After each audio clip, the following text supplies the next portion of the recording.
Hi hello నమస్తే.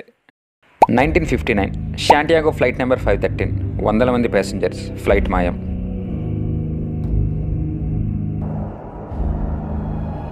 1989 Santiago flight number 513 flight నిండా అస్థిపంజరాలు, flight సేఫ్గా ల్యాండ్ అయింది.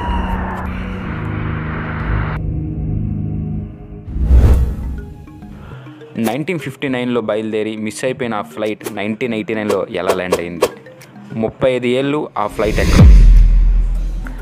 ల్యాండ్ అయిన ఫ్లైట్లో పైలట్తో సహా ప్యాసింజర్స్ అందరూ కూడా స్కెల్టన్స్గా పడి ఉన్నారు. మరి ఫ్లైట్ని ల్యాండ్ చేసింది ఎవరు? ఈ మిస్టరీని ఈరోజు మనం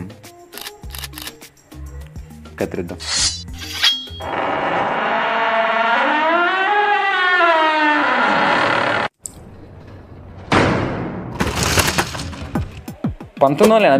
అక్టోబర్ 12 బ్రెజిల్లోని పార్దో అలెగ్రే విమానాశ్రయంలో ఒక ప్లేన్ కనబడింది. ఆ ప్లేన్ ఆ పోర్ట్లో ల్యాండ్ అవ్వబోతుంది అన్న ఇన్ఫర్మేషన్ వాళ్ళ దగ్గర లేదు. పైన ఎగురుతున్న ప్లేన్ అకస్మాత్తుగా ఎయిర్పోర్ట్లో ల్యాండ్ అయింది. అక్కడంతా అయోమయం నెలకొంది. పర్మిషన్ లేకుండా ప్లేన్ని ఎవరు దించారా అని వర్కర్లు ప్లేన్ లోపలికి వెళ్ళారు. తీరా చూసేసరికి ప్లేన్ సీట్లలో ప్యాసింజర్స్ అస్థిపంజరాలుగా పడి ఉన్నారు. అందరూ షాక్. మెల్లగా పైలట్ ఉన్న సీట్ దగ్గరికి వెళ్ళారు. ఆ సీట్లలో కూడా స్కెలిటన్ ఫ్లైట్ని నడుపుతున్న పొజిషన్లో పడి ఉంది. అంతా ఆశ్చర్యపోయారు. మొత్తం 92 అస్థిపంజరాలు లోపల పడి ఉన్నాయి. కనీసం జాడ కూడా తెలియని ఫ్లైట్. ప్యాసింజర్లు, పైలట్ అందరూ కూడా అస్థిపంజరాల్లో పడి ఉన్నారు. ఫ్లైట్ ఎవరు ల్యాండ్ చేశారు, ఎలా ల్యాండ్ అయింది అనేది కూడా తెలియదు. ఫ్లైట్ని రీసెర్చ్ చేశాక గమనించిన విషయం ఏంటంటే, ఆ ఫ్లైట్ 35 సంవత్సరాల క్రితం మిస్ అయినటువంటి శాంటియాగో ఫ్లైట్ నెంబర్ 513.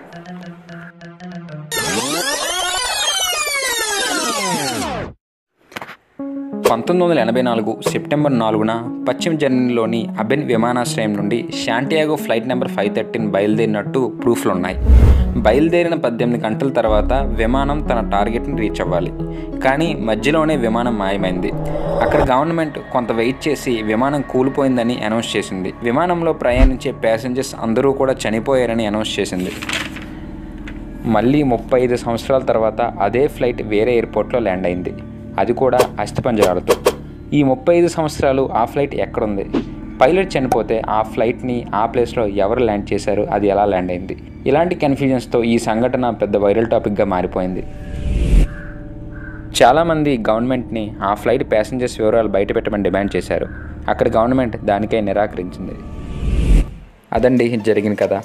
మరి ఇప్పుడు దీని వెనక రీజన్లు, మీడియాతో ఉండే మ్యాజిక్లు చూద్దామా? ఆ కాలంలో ఉన్న ఒక పారానార్మల్ రీసెర్చర్ ఆ విమానం 35 ఏళ్ల కిందట టైం ట్రాప్లో ఇరుక్కుందని, దాని నుండి బయటపడడానికి ఆ ఫ్లైట్కి 35 ఏళ్ళు పట్టిందని, టెక్నికల్లీ అది టైం ట్రావెల్ చేసి వచ్చిన ఫ్లైట్ అని చెప్పారు. ఈ విషయానికే 2 వర్గాలుగా చీలిపోయాయి. ఇది ఒక టైం ట్రావెల్ మిస్టరీ అని ఒకరంటే, ఇలాంటి ఇన్సిడెంట్ అసలు జరగలేదు అని మరికొందరు అంటారు. ఈ టైం ట్రావెల్ సమాధానం వినడానికి బాగానే ఉన్నా అంత నమ్మశక్యంగా లేదు కదా. అసలు ఇదంతా కాదు. ఈ కథ ఎక్కడి నుంచి వచ్చిందో తెలుసా? వీక్లీ వరల్డ్ న్యూస్ అనే పత్రిక నుంచి వచ్చింది. వాళ్ళు 1989లో రాసిన న్యూస్ ఇది. ఇది చదివి చాలామంది దీని గురించి తెలుసుకోవాలనుకున్నారు. ఆ టైంలో ఫ్లైట్ రికార్డ్స్ చూస్తే ఆ పేరుతో అసలు ఫ్లైటే లేదన్నారు. అలాంటి ఫ్లైట్ ల్యాండ్ అయినట్లు కానీ, అసలు ఫ్లైట్ టేక్ ఆఫ్ అయినట్లు కానీ రికార్డ్స్లోనే లేదు. ఇంకా వీక్లీ వర్డ్స్ అనే పత్రిక ఇదివరకు ఫేక్ న్యూస్ రాసిన రోజులు కూడా ఉన్నాయి. ఇలా ఒక న్యూస్ పేపర్ ఫిక్షన్గా రాసిన న్యూస్ సెన్సేషనల్ టాపిక్గా మారిపోయి దానిపై థియరీలు, కారణాలు అన్నీ తయారైపోయాయి. ఒక న్యూస్ పేపర్కు ఉండే పవర్ అలాంటిది. అందుకే మనం ఫాలో అయ్యే న్యూస్ సోర్స్ కూడా కరెక్ట్గా ఉండాలి. మన దేశంలో కూడా చాలా న్యూస్ మీడియా జరిగే న్యూస్ని ఒకవైపు చూపించి ఇంకోవైపు దాచేస్తుంది. దాంతో ప్రజలు అవగాహన లేకుండా విషయాలు మాట్లాడుతున్నారు. So be alert.